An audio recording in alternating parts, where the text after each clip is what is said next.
Hola, muy buenos días. ¿Qué tal? ¿Cómo están ustedes? Qué gusto estar en tu casa, Alejandro. Esta es tu casa. Y a diferencia de otros programas, estamos grabando aquí, en tu casa. Así es, pero de tu casa también y de todos aquellos que nos Esa hospitalidad, ven y nos escuchan. esa hospitalidad que te caracteriza a ti y a Silvia, tu esposa. Muchas gracias. Gracias. Comentemos entre nosotros para que se enteren nuestros videonautas que estamos entrando a otra etapa en nuestra serie de videos. Así que es. llamamos de chile, mole y picadillo, etapa 2. Así es. Sigue siendo el mismo propósito, ofrecer a quienes nos ven y nos escuchan una serie variada de menú, de comida nutritiva para su intelecto, para su voluntad, para que cada quien se pueda servir lo que guste. Exactamente. Entonces, eso permanece como intención general. Así es. Pero ahora vamos a ir cambiando los escenarios. Sí. Hoy y en algunos programas lo haremos desde tu casa. Ajá. Y luego empezaremos a rotar en otros escenarios. En otros escenarios, exactamente. Sí, porque ya llevamos más de 80 videos. Sí. Que semana a semana hemos subido. Así es. A YouTube. Sí. Entonces esperamos pues servirles de mejor manera. En un ratito vamos a cumplir 2 años. Ya, 2 años de estar semana a semana compartiendo videos. Y yo sé que hoy nos traes un tema muy interesante. Propongo un tema así que es quizá poco conocido, pero que es muy vivido y experimentado, aunque no se conozca con ese nombre. Sí. Se titula La mente ideológica. Así es. La mente ideológica. Un concepto que vale la pena que nos pongamos a considerar en qué consiste y sobre todo ser conscientes de ella y cómo contrarrestarla o evitarla. Vamos a empezar por definirla, si te parece bien. Claro. Cuando tú escuchas esas simples palabras, una mente ideológica, ¿qué sensación, qué percepción, qué viene a tu mente? Bueno, primero cuando escucho mente, pensamiento. Pensamiento. Y cuando escucho ideológica, ideas. Al unirlo, una mente que está creando ideas o que está incorporando. No sé si estoy... pues vamos a verlo. Es un primer acercamiento a este concepto que es interesante. Un pensar que adquiere ideas o nuevas. A ver, muy bien. Vamos a hacer un experimento, ¿qué te parece? Por favor. Y no tanto entre nosotros, porque quizá tú ya conozcas esto. Yo lo he usado en diferentes grupos para ayudar a tomar conciencia de esta realidad. Vamos a invitar a nuestros videonautas, a quienes nos están viendo y escuchando, que vean esta imagen que les vamos a proyectar. Es una imagen, es un dibujo, que vamos a pedirles que lo contemplen durante 5 segundos. ¿Están listos? 5 segundos.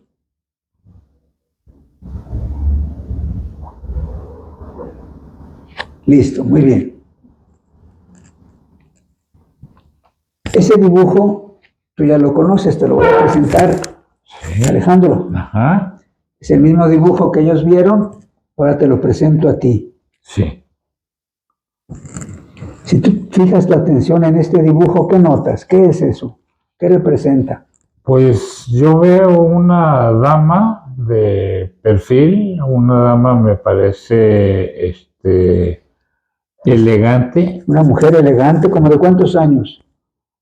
Se veo yo unos 30 años. Más o menos joven, relativamente joven, elegante. Joven. Ajá. ¿Qué tiene? Distinguida. ¿Qué tiene que la hace parecer elegante o distinguida?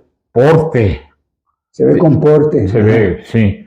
Y aquí parece que trae un un abrigo de mink, de un abrigo de piel, de esos caros. Exacto. ¿Qué otra indumentaria trae que parece que es cara, así como de distinción? En su cabeza. Sí.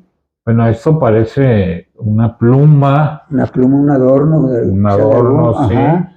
Y está cubriendo su cabeza con parece como una especie de chal muy fino. Ajá. Sí. ¿Y en el cuello qué trae? Yo hay una raya. Tiene un collar que supongo que es muy, muy valioso. Uh-huh. Bien, y entonces ves ahí una dama joven, sí. Ajá. Distinguida, sí. Elegante. Ajá. ¿Y qué experimentas al verla? ¿Qué sensación? ¿Qué te nace hacer? Pues decirle, señora, qué guapa está usted, qué distinguida está usted. ¿Te dan ganas de acercarte a ella? Claro. Sí. De acercarte y entablar una conversación con ella. Muy bien. Sí. Bien. Y ahora, quizá varios de quienes nos están viendo, Alejandro, y nos están escuchando, Ajá. quizá vieron eso mismo que tú viste en este dibujo. Sí. Pero quizá también hubo otros, no sabemos, que vieron otra cosa. ¿Cómo qué? A ver, vamos a intentar verla. Podrías ver aquí, cambiando tu manera de percibir, en este mismo dibujo, podrías ver otro tipo de mujer que es más bien fea, que parece bruja. A ver, déjame ayudarte. Lo que esto era la oreja de la otra mujer, de la mujer joven. En esta mujer vieja es un ojo. Este es su otro ojo. Tiene una nariz curva, pronunciada, grandota. Este es su frente, este es su nariz, este es su ojo, este es el otro ojo, está inclinado hacia abajo. Esto queda la gargantilla en la otra, el collar. Sí. Aquí es la boca de la bruja. Este es su mentón. Esto que es el abrigo de Ming es como algo que lleva puesto para el frío. Ya la vi. Uh-huh. Sí. A ver, ahora ve a esa mujer fea ahí. Ajá. Esa mujer bruja. Sí. ¿Qué te nace hacer al verla? Mellito. Mejor le doy la vuelta. Así es. Mientras más lejos esté de ella, mejor. Así es. Sí. Y viene la gran pregunta y el gran cuestionamiento para ti y para quienes nos están viendo. ¿Cómo es posible que el mismo estímulo visual, lo mismo que se está viendo, lo podamos ver de dos maneras, por lo menos de dos maneras diferentes? Porque unos ven una cosa y otros ven otra. Exacto. ¿Por qué? ¿Qué sucede? ¿A qué se debe eso? Porque si esto lo aplicamos a la vida real, entonces, hablando, por ejemplo, una realidad económica, una realidad política, una realidad social, una realidad en el matrimonio, una realidad en los negocios, algo que estamos viendo, lo podríamos ver de otra manera y le encontraríamos otros significados, otra interpretación de lo que estamos viendo. Exacto. ¿Qué crees que influya para que unos vean a la joven y para que, por lo contrario, otros vean a la vieja? Las vivencias. Las vivencias anteriores. Las vivencias anteriores, la cultura, los conocimientos, una serie de factores que pueden inspirar hacia un lado o a otro.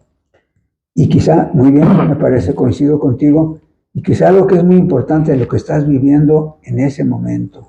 Sí. Por ejemplo, si tú fueras un jovencito de 18 años, al ver esto, ¿qué verías de inmediato? La mujer joven. ¿Por qué? Porque en ti hay una pulsión sexual importante a los 18 años. Sí. Entonces es A los 18 años todos nosotros tenemos esa necesidad, de contemplar, de ver a la mujer, a las mujeres. Entonces, naturalmente, tu vista ves eso y lo interpretas de esa manera. Así es. Si tú tuvieras, por ejemplo, acabas de leer o estás fuertemente impactado por una novela que has estado leyendo sobre sortilegios, brujos, brujas y demás, traes tu mente en todo eso y ves este dibujo ahí, pues probablemente vea a la bruja. Eso mismo te va a impulsar a ver. Pues influyen muchas cosas. Sí. Influye la educación, influyen otras cosas. Las creencias, la cultura de tu medio ambiente, etc. Vamos a hacer una síntesis hasta ahorita y luego una aplicación que es importante. ¿Cómo podríamos definir una mente ideológica? Es la mente de una persona, es el modo como una persona procesa, interpreta y reacciona al mundo a través de un prisma de creencias, de valores que ya los tiene y que son como su ideología. ¿Te acuerdas en las clases de física que tuvimos en la prepa, los experimentos aquellos del prisma y cómo el prisma descompone, refracta la luz, un rayo de luz solar? Sí. ¿Cómo lo descompone en colores? Así es. Un prisma es algo que al pasar por ese prisma se descompone, así se fragmenta, ese que es un rayo único, y entonces tiene diferentes colores. Exacto. Aquí es una imagen poderosa. Una mente ideológica es como una mente que tiene un prisma interior, un filtro, a través del cual ve e interpreta todo lo que percibe. Y habiéndolo visto e interpretado así, se comporta de manera consecuente. Como aquí, si viste a la joven y tienes esa pulsión de atractivo sexual, te acercas, piropeas. Dependiendo de la interpretación y de tu necesidad, es tu comportamiento. Claro. Si ves a la bruja, huyes de ella. Huyes, sí. Sí, pues la mente ideológica es una mente con prismas, con filtros, que le permiten entender o captar lo que quiere ver, lo interpreta, lo procesa de acuerdo a ese prisma y se comporta de acuerdo a ese prisma. La gran pregunta es, ¿la realidad corresponde con la interpretación filtrada que esa persona hizo? Pues depende de lo que hay en su cabeza. Sí, pero me refiero a la realidad. ¿Realmente es como la persona la está interpretando? ¿Si tiene filtro? Yo pienso que como la persona la ve, lo cree. Esto es como la publicidad. Sí. Sí, o sea, un producto que mostrado de tal manera te impulsa o te da el deseo de poseerlo. Percepción y realidad. Percepción y realidad. Dicen los publicistas y mercadólogos. Exactamente. Pero esa es la cuestión. Sí. ¿Realmente percepción es realidad? ¿Quién tiene la razón si tú ves a la joven y yo veo a la vieja? ¿Tú o yo? ¿Quién tiene la razón? ¿Estamos en lo correcto los dos? Yo creo que sí. O sea, cada quien lo ve según su cristal. Pero entonces, ¿dónde está la realidad? ¿O no existe la realidad? Sí, sí existe ¿La verdad objetiva no existe? Es que esto es un tanto cuanto como la política, un tanto cuanto como incluso como la religión, un tanto cuanto como X creencias. Cada quien ve lo que tiene almacenado en su cabecita. Sí, esa es su realidad. ¿Qué es mejor para ti? Que uno viva toda su vida creyendo en lo que filtra con ese prisma creyendo que esa es la realidad, o que esa persona se dé cuenta de cómo ese prisma condiciona su visión de la realidad y entonces pueda con eso ser capaz de dialogar con otros. Entonces yo dialogo contigo y caray, no había visto a la joven. Sí. Y ahora ya veo las dos cosas y me doy cuenta de que en lo mismo están esas dos cosas y me doy cuenta de lo relativo que son mis juicios y me doy cuenta de la facilidad con la que puedo irme con la finta pensando que percepción es realidad y me doy cuenta que necesito del diálogo para poder llegar a un conocimiento más profundo de una realidad, especialmente cuando es compleja. Exactamente. Entonces empezamos a darnos cuenta que casi por el mismo hecho de ser sociales, de vivir en sociedad, tenemos necesidad del diálogo para llegar al conocimiento de una verdad, cualquiera que sea. El diálogo, cuando sabemos hacerlo, nos enriquece. Si yo, esta es mi realidad, por decirlo de algún modo, y yo lo único que veo siempre en este dibujo es a la vieja, y tú siempre ves a la joven, y nunca nos hemos puesto a dialogar sobre lo mismo. Y cuando hemos intentado hacerlo, tú me dices que estoy loco. No, hombre, estás pero hasta la calzada. No, déjate de tonterías. Qué bárbaro. ¿Cuándo te las tronaste? ¿De cuál fumaste ahora? Eso no es así. Y yo también, no, el que está hasta la calzada eres tú. No, tú eres... Y en vez de decir, a ver, déjame tratar. Caray. No, tiene razón en eso. No, sí.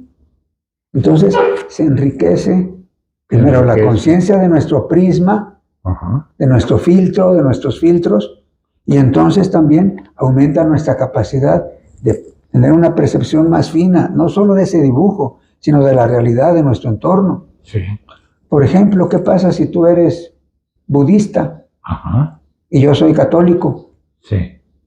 Los dos tenemos una necesidad religiosa, tenemos una espiritualidad que sentimos que debe desarrollarse, es una parte de una dimensión natural del ser humano. Entonces tú has encontrado una respuesta en el budismo. La visión que tienes de la realidad de todo, quién es Dios, quiénes son los seres humanos, si Dios existe o no existe, la naturaleza, las criaturas, la reencarnación, las generaciones, etc. Tú tienes una visión ya. Sí. Es una realidad que has aceptado y que así la ves. Yo tengo sobre lo mismo otra visión. Como si tuvieras a la vieja o a la joven y yo a la vieja.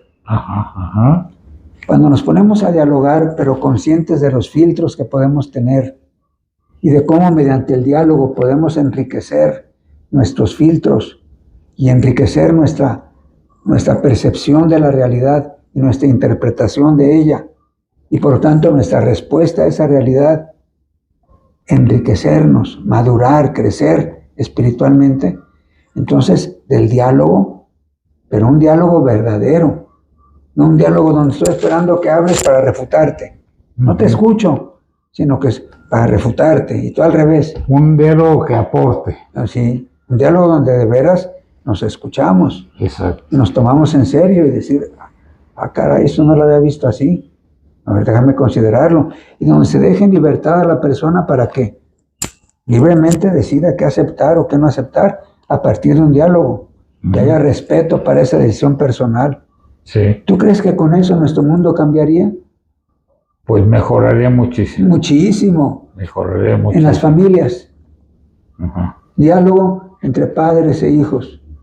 Ahora que las generaciones se han alejado. O sea, la generación cambia mucho en un periodo de tiempo más corto. Ahora las generaciones con 10 años de diferencia son muy diferentes, cada vez más, porque los cambios son más acelerados. Así es. Entonces, ¿qué sucede ahí? Cada generación, cada persona trae sus filtros, su prisma de la realidad. Y si no somos conscientes de ese filtro, si nosotros los de la generación de hace años no somos conscientes de los filtros que nos condicionan, y las nuevas generaciones tampoco, no, pues es un diálogo de sordos. Claro. Pero cuando entendemos que la mente ideológica, esa mente que ha aceptado, o sea, a través de su prisma una serie de verdades que son para esa persona intocables y que rigen sus comportamientos y todo, esa mente, si no se da cuenta de ese prisma, se vuelve una mente fanática, esclerotizada, sí, una mente intolerante, incapaz de dialogar, se siente en posesión absoluta de la verdad. Yo estoy bien, los demás están mal. exacto. Traslada eso a la política, traslada eso a los partidos políticos, traslada eso a los ciudadanos, a los vecinos, traslada eso a los países. Tiene que haber una apertura de criterios. Claro, un sentido de la relatividad, una humildad profunda. No te bastas para conocer plenamente la verdad. Para eso hay otras personas a tu alrededor con las que vale la pena que entables un diálogo verdadero. Porque en esto, déjame decirte otra cosa que es muy importante, se da un fenómeno que ya se ha estudiado, que tiene que ver con la mente ideológica y que se llama la cámara del eco. Cámara del eco. El eco. Imagínate que en este cuarto que estuviera aislado acústicamente de todo ruido, nada más estuviera yo. Ajá. Y entonces en voz alta digo todo lo que pienso. Lo digo en voz alta, todo lo que pienso. ¿Qué es lo que escucho? Pues nada más lo que yo pienso. Nada más lo que tú piensas, sí. Vamos a suponer que, bueno, llamo a mi amigo Alejandro Blum y a otros amigos como Alejandro y gente que piense como yo, de manera similar a mí, con las mismas ideas que yo. Ajá. Y empezamos en este mismo cuarto a hablar. Yo hablo una parte de lo que creo que es la verdad, de mis creencias, convicciones, de lo que estoy persuadido, de mis principios, de mis valores. Y luego hablas tú, que son los mismos, y luego habla otro. Y todo el día y toda la noche escuchando lo mismo. Lo mismo. Son las mismas voces, en la misma, una voz uniforme. ¿Qué significa eso? Que no hay ideas con las cuales pueda contrastar, no hay nadie que discrepe. Una uniformidad de ideas, eso no lleva a la verdad. Esto lo utilizan ciertos políticos. Claro, y lo han utilizado y lo utilizarán. Eso tiene que ver con la manipulación. Con la manipulación, exactamente. Eso tiene que ver con la indoctrinar a las personas desde pequeñas. Eso tiene que ver desde los griegos, que quitaban, no me acuerdo si eran los espartanos, creo que eran los espartanos, quitaban a las familias de sus padres y las educaban para que tuvieran la misma mentalidad todos. Ahora hay intentos de ser así totalitarios, en estados totalitarios. Esto pasó mucho en China también, ¿verdad? Rusia. Donde quiera que haya autoritarismo, el poder central, querer imponer una única manera de pensar, desde los libros de texto, de los pequeños hasta los grandes, no a la disidencia, no a la libertad de expresión, acábese acá, no, todos la misma manera de pensar. No, esa es la muerte. Es algo que hemos comentado en algunas ocasiones. La frase de Goebbels, el ministro de comunicación de Hitler, que toda mentira a base de repetirla se hace verdad. Sí. Sí, o sea, es otra vez la cámara de eco. La cámara de eco es eso, no estar dispuesto a escuchar otras voces más que las de aquellos que están de acuerdo con mi manera de pensar. Exacto. Entonces, que tengo una mente ideológica que ya tiene ciertos principios, valores aceptados como verdades contundentes, y de ahí no me mueven. Y entonces yo filtro todo lo que escucho, las fuentes de información a las que recurro, las redes sociales, los medios de comunicación, los amigos, la escuela, todo es nada más lo que refuerza mi manera de pensar, mi ideología. Ajá. Lo demás lo desecho. Entonces, esa mente ideológica tiene que ver con la cámara de eco, pues, tiene sus ventajas cuando es bien utilizada. Es como todo. Sí. Bien utilizada y mal utilizada. Sí, porque cuando es algo para bien, para el bien común, una mente ideológica que esté inspirada por el bien común, ya por definición implica ser tolerante y tener capacidad de diálogo.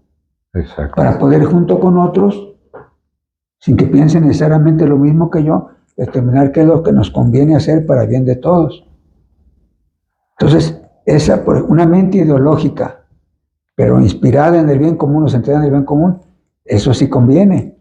Pero una mente ideológica que busque nada más, otra vez, la concentración del poder, la manipulación de las conciencias, etcétera, pues no, nos extravía. Exactamente. Fíjate que alguna ocasión me tocó era yo colaborador de un programa de radio, y en ese programa se trató aspectos de creencias de las personas sobre la vida en sí. Uh-huh. Y la conductora mencionaba lo mismo que estás mencionando tú. Uh-huh. ¿Estás seguro que tú tienes la razón? Bueno, de acuerdo a mis creencias, a mis razonamientos, sí, pero pueden cambiar cuando son alimentadas positivamente por otras personas. Aquí tocas un punto que es muy importante. Yo soy católico. Ajá. Y católico, bendito sea Dios, por convicción, no por tradición. Ajá. Porque tuve una experiencia vivencial tremenda, bellísima, que me marcó en mi vida y que me hizo dar un giro. Ajá. Experimenté lo que es el amor personal e incondicional de Cristo Jesús dentro del catolicismo. Entonces, sería mentiroso si niego quién es Él, si niego todas sus verdades reveladas por Él. Entonces, aquí es importante distinguir aquellas cosas en las que tú, en lo personal, y es decisión personal tuya, tú en tu conciencia, tú tienes libertad de credo, es un derecho humano fundamental, así como la libertad de expresión. Entonces tú, para tu interior, tú decides qué creer y qué no creer. Entonces, en el caso del catolicismo, existe lo que se llama el ecumenismo. ¿En qué consiste el ecumenismo a nivel de toda la Iglesia Universal Católica?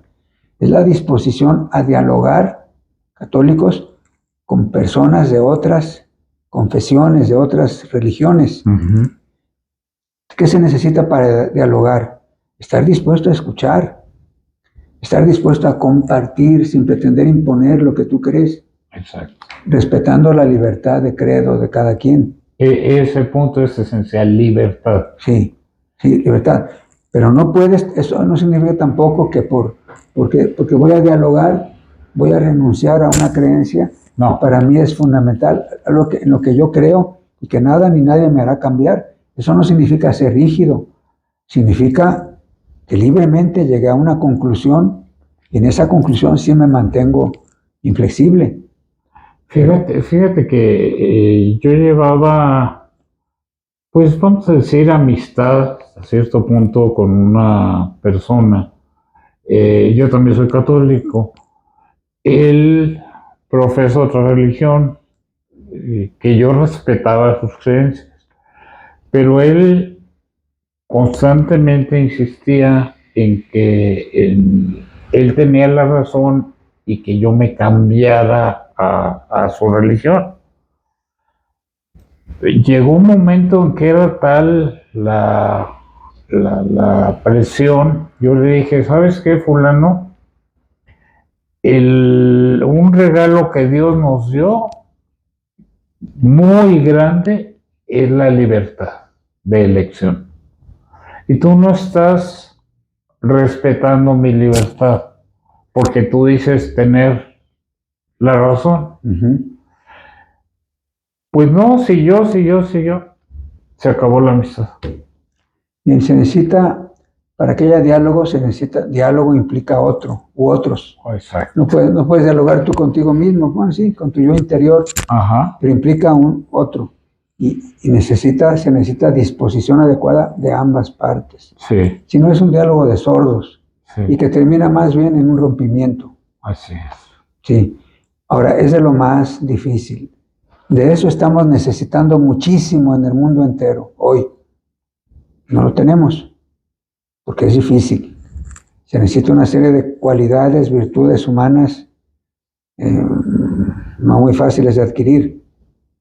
Humildad, madurez, reconocimiento de la valía de la experiencia del otro, respeto por lo que el otro es, que es muy fácil decir todo esto, pero que llevarlo a la práctica no es nada fácil.